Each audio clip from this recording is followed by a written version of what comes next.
Metro rail কর্তৃপক্ষ পুরনো পথ নিয়ে অতটাই চিন্তিত, যেদিন প্রধানমন্ত্রী উদ্বোধনের দিন মেট্রোতে চেপে উদ্বোধন সারলেন, সেদিনই কিন্তু ওই দিনই উচ্চ পর্যায়ের বৈঠকে কিন্তু বসলেন রেল বোর্ডের চেয়ারম্যান সতীশ কুমার।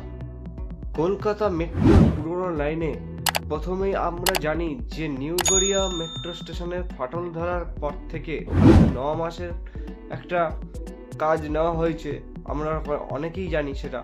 আর এছাড়াও কিন্তু আবারও 9 মাসের কাজ হবে বলে জানা যাচ্ছে, কারণ রিপোর্টস এসছে, যে রাইটস রিপোর্ট দিয়েছে যে মেট্রোতে যেসব প্ল্যাটফর্মগুলো রয়েছে সেখানে কিছু কিছু কাজ হবে।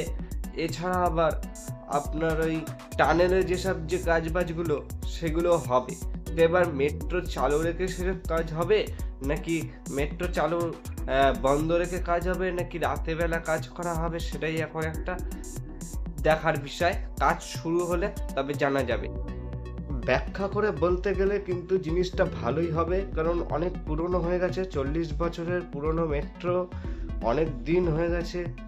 আর এটা কিন্তু আমার মতে বেশ ভালোই একটা ভাবনা চিন্তা করা হয়েছে, না হলে ওই নিউ গড়িয়া মেট্রো স্টেশনের মতন হতো, মানে কবি সুভাষ মেট্রো স্টেশনের মতন, তা সেটা হবে না। তো এটা আগের থেকেই ভাবনা চিন্তাটা করেছেন, এটাই এর জন্যই অনেকটা অসংখ্য ধন্যবাদ তাদেরকে যারা এটা করছেন। করুক, কাজ শুরু হোক, কতদিন লাগে লাগুক, সে আর কি করবে, সাধারণ মানুষের একটু কষ্ট হবে, কি আর করা যাবে।